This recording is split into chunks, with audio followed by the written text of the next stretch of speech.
오늘 제가 준비한 주제는 당신의 화장대는 안전하십니까? 입니다. 여러분께 그 안전한 화장품에 대해서 말씀을 드리려고 해요. 또 우리 가족의 건강까지 위협하는 그런 화장품의 비밀에 대해서도 함께 얘기를 나눠보도록 하겠습니다.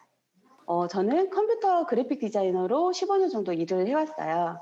그렇게 20, 30대를 그 일을 하면서 이제 보냈는데요. 근데 제가 20대부터는 건강이 급격히 안 좋아졌어요. 소아당뇨를 20대 때부터 알았고, 그리고 결혼해서 이제 출산을 하고 나서 30대에는 갑상선 암 수술도 했고요. 그리고 자궁 질환으로 자궁을 이렇게 근종을 드러내는 수술도 했어요. 그렇게 제 몸이 자꾸 망가지다 보니까 이제 제가 제 몸을 돌보면서 살아야 된다는 그런 생각을 하게 되더라고요. 그리고 이 질병들이 모두 호르몬 관련 질환이다 보니까 저의 두 딸들이 걱정이 되기 시작했어요. 그래서 제가 자궁 수술을 한 후부터는 정말 무언가 달라져야 되겠다고 생각을 하고 그때부터 제가 관심을 갖게 된 게 바로 계면활성제에 관한 이야기였어요. 뉴스에 보니까 합성 계면활성제 피해, 파라벤의 피해 이런 이야기들이 나오는데 이 이야기들이 내 몸을 망친 게 정말 이것 때문인 것만 같았고 제가 그래서 그런 불안한 마음에 무작정 책을 한 권을 사서 샴푸를 만들어서 쓰기 시작했어요. 제가 원래 좀 행동형이라 궁금한 거는 마음에 오래 담지 않고 바로 해보는 편이거든요. 그래서 그렇게 무작정 제가 뭐 화장품도 만들고 샴푸도 만들다 보니까 얼마나 시행착오가 많았겠어요. 뭐 비커가 폭발해서 집안이 뭐 난리가 난 적도 있었고요. 그런 과정들을 혼자서만 겪다가 정말 제대로 공부를 해봐야 되겠다고 이제 마음을 먹었고요. 그러면서 한 2년 정도 제가 공부하면서 자격증도 여러 가지 취득을 했어요. 그때가 한 36살, 7살 정도였는데 내가 40세부터는 정말 건강을 위한 일을 해야 되겠다고 그때 마음을 먹게 되었습니다. 그렇게 해서 제가 천연 화장품 일반 강사, 그리고 천연 비누를 제조하는 강사, 그리고 아로마를 다루는 아로마 테라피 강사, 또 그렇게 하다 보니까 아토피 환우들이 너무 궁금하더라고요. 그래서 국제 아토피 상담사 자격증까지 제가 이렇게 취득을 했어요. 이게 저의 건강과 저의 가족의 건강을 지켜줄 거라고 굉장히 굳게 믿었었고요. 제가 이런 자격증을 취득하고 나서 계획대로 수업도 하고 또 홈 공방도 오픈을 해서 아주 열심히 일을 했습니다. 이 좋은 걸 필요한 사람들한테 이렇게 알리고 이런 일들이 너무 재밌더라고요. 저에게 어떤 사명감까지 그때 있었고요. 그렇게 이제 그런 수업을 잘 해오다가 근데 제 건강이 그럼에도 이제 많이 호전되진 않았어요. 그거는 좀 미래를 위해서 이제 투자하는 일이기 때문에 그러다가 제가 유산화 제품을 알게 되고 제품을 섭취해 본 다음에는 홀딱 반해서 지금 이렇게 유산화를 전달하는 일을 하게 되었습니다. 누군가를 건강해지도록 돕는 일이라는 게 굉장히 매력적이었고요. 지금은 정말 그 제 지난 그런 직장 생활에 비하지 않게 그 어느 때보다 즐겁게 일하고 있습니다. 오늘 저의 강의는 셀라비브 제품을 하나하나 소개하는 강의는 아니에요. 저는 여러분에게 정말 안전한 화장품 그리고 안전한 욕실 제품을 고를 수 있는 눈을 키워드리고자 오늘 강의를 준비를 했고요. 그래서 오늘의 주제가 바로 안전이죠. 코로나 이후에 전 세계 사람들이 아마 가장 중요하게 생각하고 떠오르는 이슈도 바로 안전이라고 생각을 해요. 이제 우리는 안전한 거를 꼭 먼저 확인하게 되죠. 이전에 우리는 뭐 TV에서 광고를 하거나 아니면 마트에 팔거나 약국에 진열되어 있는 이런 상품을 아무 의심 없이 구매를 했어요. 여기에 진열되기까지 당연히 어떠한 과정들을 통해서 안전하다고 판단이 되었기 때문에 여기에 진열이 되어 있었다고 생각을 했거든요. 그리고 또 여러 가지를 비교해보고 성분을 하나하나 따져서 구매한다는 건 더더군다나 귀찮은 일이기도 하죠. 그래서 우리는 손쉽게 근처 마트에 가서 근처 화장품 가게에 가서 여러 가지 화장품을 구매하곤 했습니다. 그렇게 구매했던 제품들이 과연 안전했을까요? 그렇다면 과연 안전한 화장품이란 무엇일까요? 제가 여기 장에서 좀 다뤄드릴 내용이 약간 뭐 들어보지 않은 거라 약간 지루할 수도 있지만 꼭 필요한 내용이기 때문에 좀 귀를 기울여 주시면 좋을 것 같아요.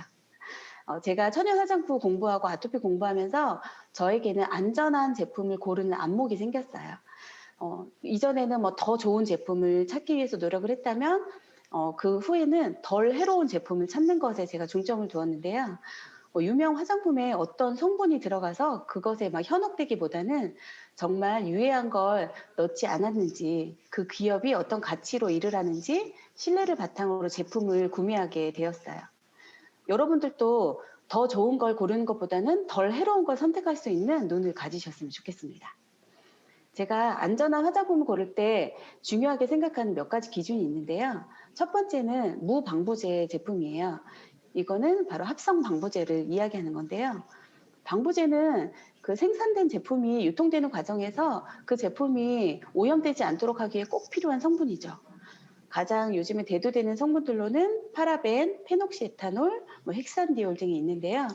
특히 파라벤은 여성 호르몬과 굉장히 유사한 구조를 가지고 있어서 여성들에게 더욱 치명적인 성분으로 알려져 있어요. 내 몸에서 호르몬인 줄 알고 자꾸 흡수를 시키는 거죠. 그래서 무파라벤이라는 이제 표기하는 제품들이 많이 늘어났는데요. 문제는 무파라벤이긴 하지만 다른 그런 성분이 다른 이름으로 들어가 있기 때문에 이것도 잘 살펴보셔야 해요. 다음에 페녹시에탄올이라는 것은 이제 파라벤이 문제가 되자 아까 얘기한 것처럼 다른 이름으로 사용된 이러한 같은 제품이에요. 같은 성분이죠. 그래서 이 성분 또한 현재는 미국 FDA에서 신경계에 영향을 끼친다고 이제 보고를 했고 경고를 하고 있습니다. 헥산디올은 보존제와 보습제로도 사용이 되는데요. 파라벤처럼 높은 수준의 방부 효과는 기대하기 어렵고요. 그렇기 때문에 방부제로 분류가 되어 있지 않아요. 그래서 헥산디올도 독성이 있지만 헥산디올이 들어가면 대부분은 무방부제라는 컨셉을 내걸고 이제 제품을 판매하게 되는 거죠. 그래서 헥산디올도 잘 한번 살펴보셔야 되고요. 그다음 유산화의 화장품 세정제는 무파라벤 제품이죠.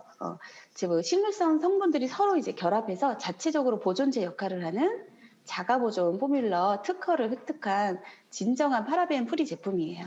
그래서 저도 지금 온 가족이 안심하고 사용을 하고 있고요. 제가 이제 천연 화장품을 만들다 보니까 보존 문제로 많이 곤란을 겪어요. 어떤 환경에서 보존되어 있느냐에 따라서 때로는 막 곰팡이가 피기도 하고 이런 문제가 있거든요. 보존제를 넣어도. 그래서 제가 이렇게 정말 파라벤 없이 제품을 실온에서 2년 동안 보존이 가능한 유산화 제품을 보면서 정말 기술력이 엄청나구나 하고 깨달을 수 있었어요. 네, 다음은 인공 색소와 인공 향료입니다.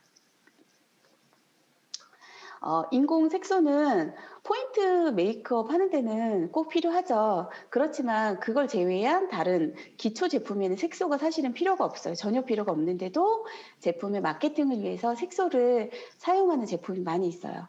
특히 이제 뭐 로션이나 토너 이런 데 색깔이 들어간 걸 보면 뭐 홍삼이 들어갔다. 그래서 로션이 약간 노리끼리해요. 그리고 뭐 천연 식물 성분이 들어갔다. 그래서 옅은 녹색을 띠기도 하죠. 이런 게 다 이제 황색 색소, 녹색 색소 그런 합성 색소를 사용한 제품인데요. 뭐 로션 이런 것뿐만 아니라 치아 그리고 우리가 많이 사용하는 구강청결제 등에도 색소가 대부분 있죠. 근데 우리가 건강을 지키려고 사용하는 제품인데 오히려 독성 성분을 만나게 되는 정말 아이러니한 상황을 겪게 되는 거예요. 이러한 인공 색소들은 이제 콜타르에서 처음에 이제 시작을 해서 타르 색소라고 불리는데요. 이게 심지어 식용 색소예요. 그래서 제품에 쓰여지는데 식약처의 허가는 맡았지만 그 기준치가 지켜지고 있지 않아서 정말 위험에 무방비로 노출이 되어 있습니다. 특히 아이들도 많이 사용하는 립스틱, 틴트, 초등학생 아이들 틴트 정말 많이 사용하잖아요. 틴트는 정말 파라벤, 합성 방부제, 그리고 합성 색소에 엄청나게 노출된 제품이에요. 심지어 입에 들어가는 거잖아요. 그래서 아이들이 사용하기에 정말 위험하고요. 지워지지 않는 립스틱, 또 발색력을 높이는 립스틱, 이런 제품들 많이 만나보실 텐데, 이것도 지워지지 않게 하기 위해서 립스틱에 그 알코올을 넣어요. 그래서 바르고 나면 알코올이 그 색소만 남기고 유분기는 싹 걷어가요. 그렇기 때문에 발색이 오래되고 지속력이 오래되는 거거든요. 그 에탄올이 입에 닿는 거는 뭐 건조하게도 만들지만 신경세포에도 굉장히 좋지 않아요.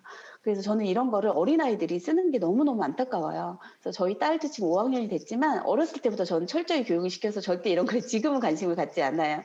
그래서 제가 천연 화장품 수업할 때도 방학 때는 항상 그 초등학교 아이들이나 어린아이들 모아서 립스틱이나 이런 수업을 했었어요. 식물성 오일들로 이런 걸 만들고 색소도 천연 색소를 사용은 하지만 그래도 최소량을 사용해서 이제 이런 수업을 했었는데 정말 자라나는 아이들 그리고 젊은 여성들이 좀 좋은 제품 썼으면 좋겠다는 마음이 컸어요. 그래서 저도 지금은 다른 거는 사서 써도 립스틱은 아직도 만들어서 쓰고 있거든요. 만들고 싶으신 분은 저에게 개인적으로 연락 주시기 바랍니다. 네. 그리고 이제 한 가지 팁은 우리가 립스틱 같은 거 이제 안 바를 수는 없잖아요. 이렇게 목적에 따라서 이제 사용을 하게 되는데 립스틱을 사용하실 때는 식사하시기 전에 꼭 지우고 드세요. 립스틱을 같이 먹어요. 네. 그렇기 때문에 식사하실 때는 꼭 한번 찍어내고 이렇게 드시고 나서 다시 한번 바르시는 것이 좋아요. 차를 드실 때도 그렇고, 네, 이거는 한 가지 팁이고요.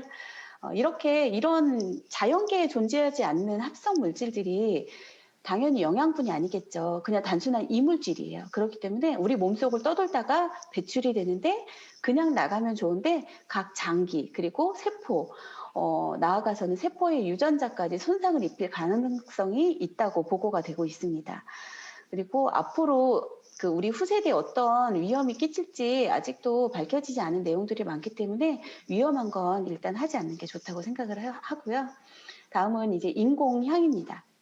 대부분의 사람들이 향기 나는 걸 굉장히 좋아해요. 우리가 어디 가서 화장품 테스트하면 손등에 막 바른 다음에 눈으로 안 보고 꼭 이렇게 코에다가 가져다 대죠. 이 냄새가 어떤지 맡는 거는 누구나 하는 행동이에요. 이만큼 우리가 향에 많이 민감한데요. 이렇게 자연에서 유래되지 않은 향들은 그 원료가 벤젠이나 메탄올 같은 그런 그 독성을 가진 성분으로 만들어지는 인공향이에요. 그런 걸 맡을 때는 기분이 좋다고 생각할 수 있지만 사실은 두통, 현기증, 구토, 알레르기 여러 가지 알러지를 유발하는 그런 위험한 성분으로 알려져 있어요. 그래서 저도 이제 그 피존이라고 부르는 그 섬유유연제를 안 쓴 지가 저는 한 5년 이상 됐는데 지금은 그 향이 굉장히 많이 나면 옆에 있으면 머리가 굉장히 아파요. 그런데 그걸 많이 쓸 때는 잘 못 느끼잖아요. 그 향이 막 좋다고 생각하지만 사실 향은 향기 자체로는 존재할 수가 없어요. 향이 옷에 남아있고 우리 피부에 남아있다는 건 그 성분이 내 몸과 내 옷에 남아있다는 이야기거든요. 그렇기 때문에 정말 그 섬유유연제가 독성 패치를 붙이고 있는 거라고 말할 정도로 그 향에 대해서 요즘 경고를 많이 하고 있어요.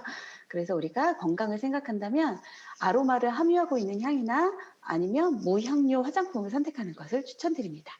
특히 아이들이 있는 가정에는 과도한 섬유유연제 그리고 달달한 냄새가 나는 바디 제품 이런 거는 정말 사용하지 않는 것이 좋겠죠.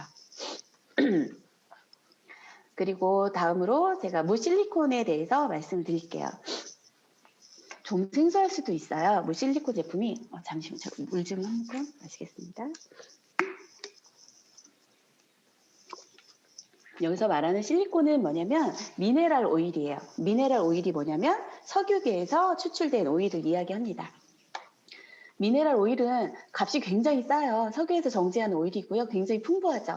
그리고 영양가가 하나도 없는 오일이어서 우리가 일반적으로 사서 쓰는 화장품에 미네랄 오일이 들어가면 그 제품이 보존력에 굉장히 도움을 많이 줘요. 왜냐하면 영양가가 없기 때문에 상할 것도 없어요. 그렇기 때문에 미네랄 오일을 대부분 쓰죠. 그리고 사용감이 굉장히 좋아요. 발랐을 때 여기가 맨질맨질하고 겉에서 이렇게 어르신들 좋아하는 화장품 보면 발랐을 때 얼굴이 굉장히 반질반질하잖아요. 어른들은 그런 걸 봐야 내 피부가 촉촉하다고 느끼기까지 해요. 그런 사용감 때문에 미네랄 오일이 화장품에 굉장히 많이 사용이 되고 있어요. 그런데 식물성 오일은 반면에 미네랄 오일과 다르게 미네랄 오일은 흡수가 잘 안 돼요. 왜냐하면 겉에 이제 겉돌게 되는 오일이고요. 식물성 오일은 굉장히 피부에 빠르게 흡수가 돼요. 그것이 이제 식물성 오일의 특징인데요. 그러다 보니까 유산화 제품 사용하시는 분들이 처음에 화장품 쓰실 때 뭐야 너무 건조해 얼굴에 이 뭐라고 해야 되죠? 유분기가 하나도 없이 굉장히 건조하다고 하시는 분들이 많아요. 그건 왜냐? 유산화가 바로 식물성 오일과 식물성 추출물들을 사용했기 때문에 피부에 굉장히 빠르게 흡수되기 때문이에요. 이런 걸 알고 계시고 소비자분들이나 주변에 화장품 추천할 때 지금 이 피부 속부터 채워지고 있다고 얘기를 해주시면 저 같은 경우는 천연 화장품을 사용했음에도 불구하고 한 달 이상 정도 화장품을 적응하는 데 시간이 걸리더라고요. 근데 지금은 정말 소량만 사용해도 잘 충분한 사용감을 느낄 만큼 저도 이제 적용했는데요. 이제 이런 실리콘 오일을 어디에 사용했는지 보려면 샴푸, 린스, 굉장히 머릿결을 부드럽게 해주는 그런 제품들이 있죠. 그런데 이제 실리콘이 많이 들어가 있어요. 그리고 우리 여성분들 이렇게 쿠션 많이 사용하잖아요. 물광을 자랑하는 그런 제품들이 있어요. 발랐을 때 정말 촉촉하고 반짝반짝한 것도 그런 제품에도 실리콘 오일이 많이 들어가 있어을 그래서 정말 사용감을 위해서 선택을 할 건지 건강을 위해 선택을 할 건지는 이제 본인의 판단의 몫으로 이제 남겨두겠습니다. 그렇다면 실리콘 오일을 사용하면 왜 문제가 될까요? 아까 말씀드린 것처럼 실리콘 오일은 피부를 이렇게 싹 덮는다고 했죠. 그러면 완전히 덮으면 피부가 안에서 숨을 못 쉬어요. 그러면 피부는 원래 가지고 있는 힘을 자꾸 잃어가게 되는 거예요.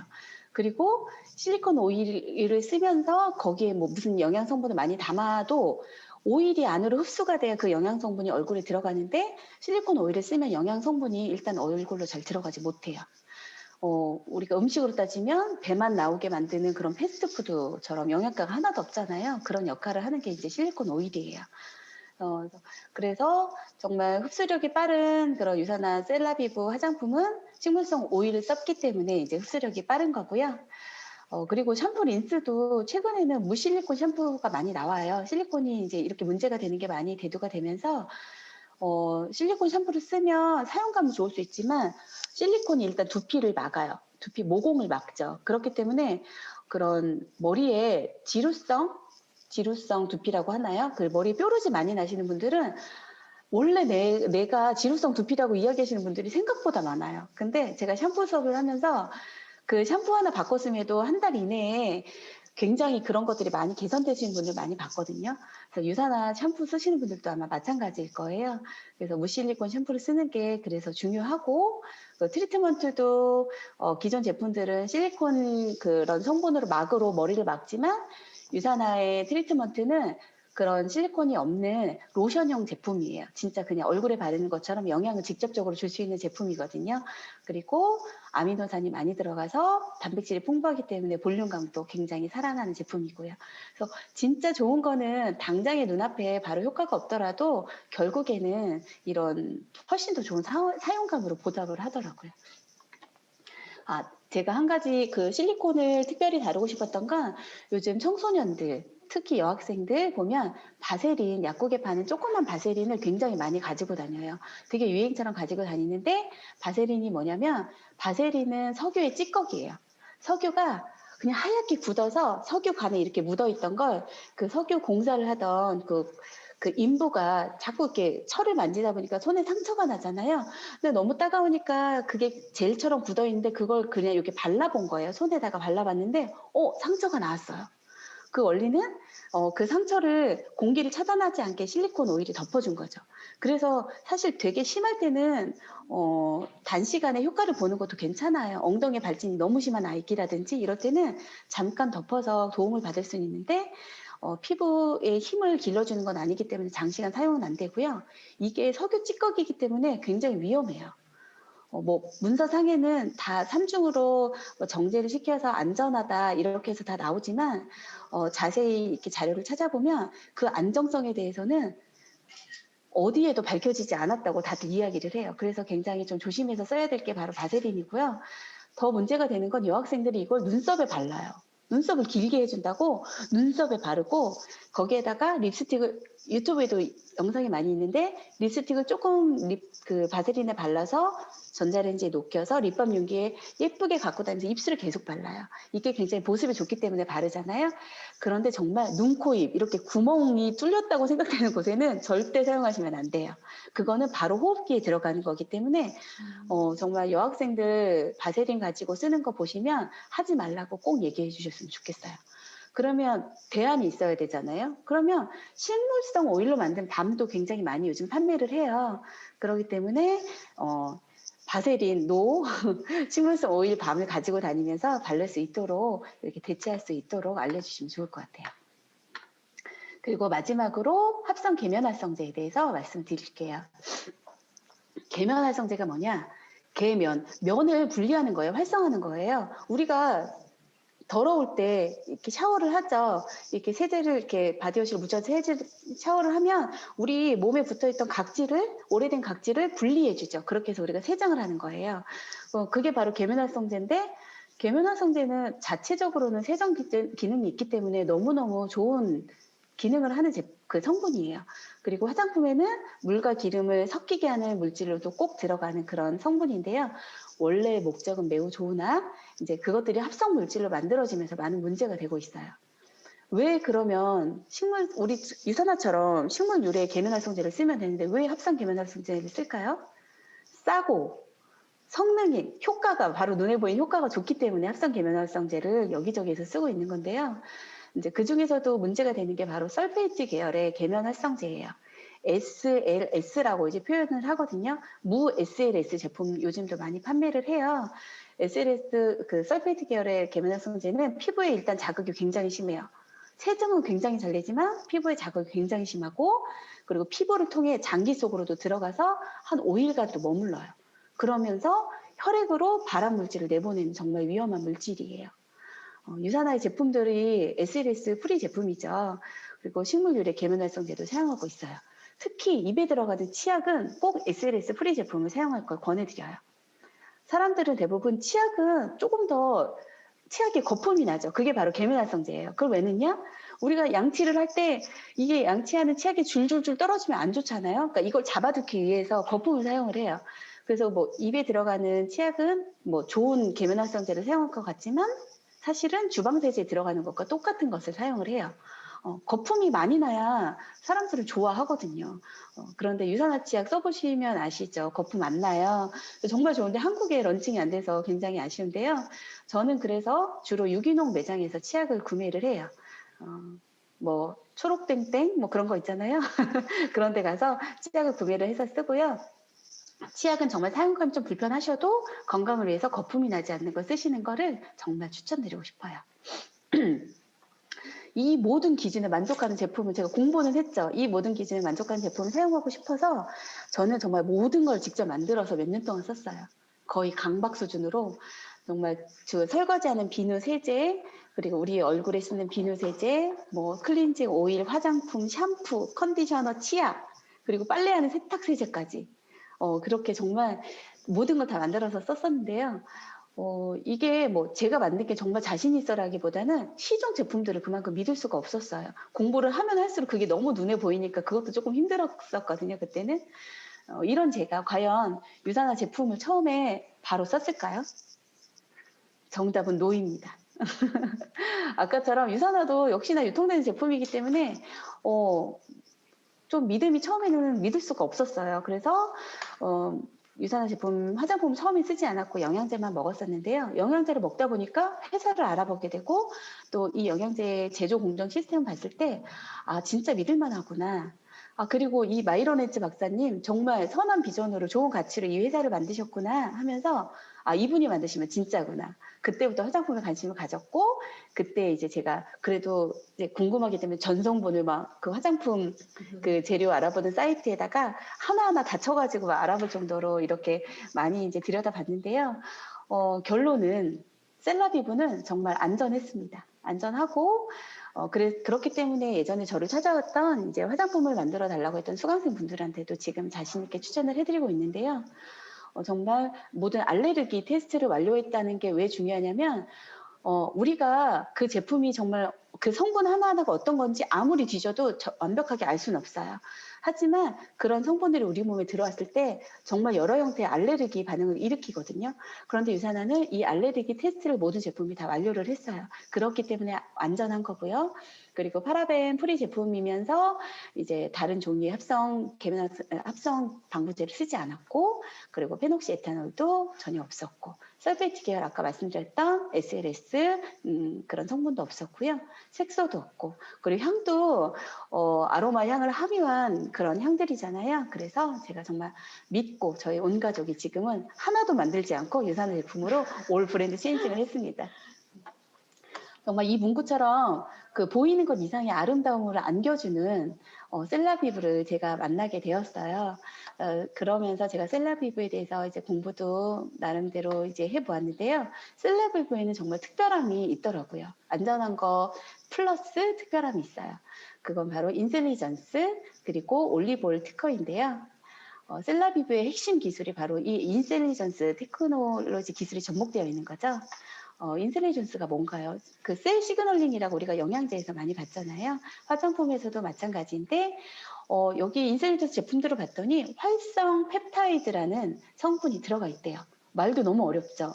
여기 두 가지, 팔미토 일트리 펩타이드, 헥사 펩타이드 이렇게 두 가지가 들어가 있어요. 펩타이드란 뭐냐면 쉽게 말해서 피부가 먹는 단백질이라고 생각하시면 돼요. 이게 굉장히 생체 친화적인 물질이에요. 합성은 했지만 결합은 되어 있는 성분이지만 굉장히 친화적인 물질이라서 피부에 더 잘 흡수가 될 수 있도록 그 도와주는 성분이 있고 그렇기 때문에 안티에이징의 대표 성분으로 많이 각광받고 있는 성분이에요. 펩타이드 성분 그 자체로는 피부에 큰 효과는 주지 못하지만 세포나 DNA를 펩타이드가 자극을 하고요. 그러면 피부 세포가 만들어내야 되는 그런 구성 물질을 더 잘 만들 수 있도록 도와주는 역할을 해요. 그렇기 때문에 우리 피부 세포에 펩타이드가 많이 존재한다는 것은 그만큼 피부 개선에 도움을 많이 받을 수가 있다는 뜻이고요. 이렇게 신경 전달 물질에 특정 메시지를 전달하죠. 그래서 콜라겐을 합성하도록 유도를 하고 우리 진피에 피부 건강 필수 성분을 전달을 시켜줘요. 펩타이드 화장품을 사용할 시 주름 및 탄력 개선, 안티에이징 이런 스킨케어 효과를 보실 수가 있는 거예요. 이렇게 세포 간의 메시지를 전달하는 것이 바로 인텔리전스 기술입니다. 또한 여러 가지 식물 추출물을 많이 함유하고 있어서 안전하게 피부의 기능성을 높여줄 수 있습니다. 그리고 또 하나의 기술은 바로 올리브오일 특허입니다. 올리브 오일 정말 좋은 거 많이 알고 계시죠? 화장품 제가 만들 때도 보습력이 너무 좋아서 신생아 화장품에도 정말 많이 썼었는데요. 피부 보습에 정말 최고라 불리우는 올리브 열매 안에서도 보습에 탁월한 물질만 추출을 한 기술이에요. 그런 기술을 유산화가 독자적으로 개발을 하였고 최고의 항산화 기능을 가지고 있어서 안티에이징에 탁월한 효과를 발휘를 합니다. 항산화는 우리 영양제, 입으로 먹는 영양제도 굉장히 중요하지만 우리 피부에서도 항산화 물질을 제거하는 것이 안티에이징의 거의 핵심이라고 보시면 돼요. 그래서 이 올리브 기술이 유산화 셀라비브에 적용이 되어 있기 때문에 피부 개선에 정말 좋고요. 그 다음에 제가 건강한 피부를 위한 제품 사용 순서를 잠깐 설명해 드릴게요. 너무나 기초적인 내용이라 모두들 알고 계실 거예요. 기초는 화장할 때, 화장 지울 때 이제 클렌징으로 먼저 시작을 하죠. 기초는 당연히 클렌징이고, 이 클렌징 제품을 보면 식물에서 추출한 이런 엑시드, 산을 포함하고 있는 게 바로 리무버 제품인데요. 이게 우리가 각질을 막 이렇게 문질러서 이렇게 떨어뜨리는 게 아니라 과일산이 들어있어서 피부 각질을 부드럽게 녹여줘요. 그래서 피부에는 자극이 없지만 이 리무버를 이용해서 세안을 하고 나면 피부가 굉장히 부드러워지는 거 많이 느끼실 거예요. 그게 바로 이래 식물에서 추출한 산 성분이 들어있기 때문에 이제 부드럽게 각질을 녹여줄 수 있는 거고요. 그리고 요즘에 그 화장품에도 유산균 굉장히 많이 중요시 되고 있어요. 그 셀라비브 중에서 밀크 클렌저가 바로 유산균을 포함하고 있는 제품인데요. 피부를 이렇게 러빙해서 뭔가를 지워내지만 그 사이에 또 유익한 균을 피부의 사이에 이렇게 채워줘요. 그래서 무너진 세포 장벽을 회복시켜주기 때문에 부드럽게 클렌징을 할 수가 있고 클렌징 동시에 피부의 결도 좋아지게 만들 수 있어요. 저희가 정말 좋아하는 제품이고요. 그리고 이 폼 클렌저 예전에 저는 전혀 사용하지 않았었거든요. 굉장히 자극적이고 SLS가 많이 함유되어 있는 제품인데 유산화의 폼 클렌저는 물론 식물성 계면활성제도 있지만 속베리라는 열매가 있어요. 이걸 끓이면 거품이 나는 그런 열매거든요. 이 베리 추출물이 도와주기 때문에 계면활성제를 조금 덜 쓰고 베리 추출물과 이렇게 결합을 했어요. 그래서 폼 클렌저지만 정말 순하다는 느낌을 제가 정말 받았는데요. 이렇게 세 가지 유산화의 클렌저 라인 정말 명품이더라고요. 처음에 정말 이 세 가지 저는 다 썼었거든요. 그때 피부가 제일 좋았었던 것 같아요. 그리고 최근에 이제 출시된 마스크팩도 기존에는 이렇게 미세 플라스틱으로 피부를 이렇게 문질러서 돌가루가 들어간다고까지 이야기하잖아요. 그렇게 해서 이제 스크럽을 했는데 이 마스크팩에는 곤약에서 추출한 투명한 비즈를 사용을 해요. 그렇게 해서 스크랩을 하면서 보습감도 주고 영양까지 줄 수 있는 일석이조 제품이에요. 이렇게 클렌징 후에 기초 제품 들어가기 전에 일주일에 1, 2회 정도 사용하시면 정말 피부가 이제 보들보들 촉촉해지는 걸 느끼실 수가 있을 거예요. 그 다음에는 아시는 것처럼 토너하고 로션형 에멀리언트 바르고 그 다음에 자외선 차단제 순으로 발라주시면 되는데요. 이게 굉장히 누구나 아는 거지만 이 원리를 알게 되면 더 좋은 게 화장품은 기본적으로 물과 기름으로 만들어졌죠. 토너는 100% 워터예요. 그리고 세럼은 90% 이상 수분이지만 이 식물성 오일에서 가스 분해를 해서 수분 성분만 가지고 와요. 그래서 이제 수분 성분으로 이루어져요. 그리고 로션은 약 오일이 2 그리고 한 워터가 8 정도 들어가는 그런 묽은 제형이고 크림은 한 6대4 정도 되는 좀 더 찐득해지죠. 오일이 많이 들어갈수록 이제 제형이 이제 꾸덕해지는 건데요. 그렇게 물과 오일을 섞어서 만든 게 로션과 크림이에요. 자, 그러면 물을 생각해 볼게요. 물은 기본적으로 물을 방울을 떨어뜨려 놓으면 시간이 지나면 증발을 해요. 물은 흡수된다고 종이에 떨어뜨리면 종이 옆에는 흡수될 수가 있겠죠. 근데 피부에 떨어뜨렸을 때 물은 흡수되는 게 아니라 기본적으로 증발을 해요. 그리고 오일은 흡수를 해요. 이게 이제 두 가지 물과 오일의 성격인데요. 그러면 그 토너에 좋은 영양분이 많은데 우리가 만약에 토너만 발랐어요. 토너만 한 번 샥 뿌리고 아무것도 안 해요. 그러면 이것들이 안으로 못 들어간다는 이야기예요. 왜냐하면 수분은 증발을 해요. 그러면 토너 안에 들어있는 좋은 그런 보습제들이 피부 안에 남아있다가 어딘가에 지워지거나 날아가게 돼요. 그렇기 때문에 우리가 세럼을 바르고 크림을 발라서 이것들을 계속 흡수시키는 거거든요. 그런데 겨울에는 잘 하세요. 근데 여름에 난 너무 끈적하고 땀도 많이 나서 싫어. 그래서 토너만 딱 바르고 끝나시는 분도 있고, 그래, 하나 더 바르자. 에센스까지 바르시는 분들이 있어요. 그러면 정말 비싼 화장품을 얼굴에서 그냥 뭐라고 해야 되나? 날려버리는 거예요. 그건 굉장히 효과적이지 않아요. 그래서 꼭 로션이나 크림을 마지막에 바르셔서 흡수시켜 주셔야지 그 전에 발랐던 것들이 다 흡수가 된다는 거 꼭 기억해 주셨으면 좋겠고, 그리고 요거는 한 가지 팁인데요. 우리가 토너를 이제 미스트로 뿌리잖아요. 그런데 우리가 얼굴에 저는 지금 뭐 이제 나이가 40이 넘다 보니까 얼굴이 기름지진 않는데 기름지신 분들 이렇게 20대 분들 보면 이렇게 기름종이로 얼굴을 막 찍어요. 그거는 뭐냐면 내 T존의 유선을 계속 자극하는 거예요. 그러면 기름은 계속 나오거든요. 지금은 없는 것 같지만 자극하지 말고 그때는 토너 미스트를 하는 거예요. 그러면 그 오일이 물을 만나서 싹 흡수가 돼요. 그러면서 내 피부에 수분과 유분의 밸런스를 맞춰줘요.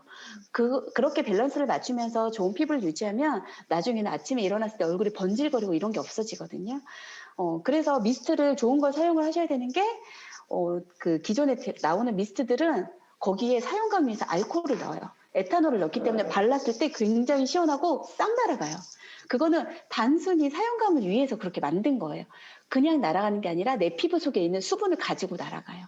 그래서 그런 점 미스트를 사용하실 때는 에탄올이 없는 거 사용하셔야 되고, 유산화 미스트처럼 정말 그런 건강한 토너로 미스트를 하셔야 유수분 밸런스를 맞출 수 있다는 거 꼭 기억해 주시면 좋겠어요. 그러면 정말 피곤하다, 귀찮다 할 때 화장품 딱 하나만 바르고 잔다. 그럼 뭘까요? 정답은 로션이나 크림이에요. 왜냐하면 거기에는 수분하고 유분이 다 있기 때문에. 그래서 저도 되게 피곤할 때 그 바디너리션은 욕조에 그냥 그 욕실에 놓고 쓰거든요. 그래서 세수하고 바디너리션 한번 쫙 바르고 그냥 잘 때도 있어요. 거기까지는 오케이. 그런데 토너만 바르고 잘했다고 이렇게 주무시면 절대 안 돼요. 네. 여기까지 제가 이제 준비한 내용들이고요. 아시겠지만 피부도 장기 중에 하나예요. 인체에서 가장 큰 장기라고 부르잖아요. 더군다나 피부는 흡수한 거를 한 10% 정도도 배출을 못해요. 그렇게 이제 모든 걸 다 흡수하는 기관이에요. 그렇기 때문에 우리가 몸의 안팎을 잘 다스리시는 게 정말 중요하시고요. 이렇게 진정한 건강을 찾으셔서 정말 진정한 아름다움을 완성하시는 우리 유산화 가족들이 모두 되시길 바라겠습니다. 감사합니다.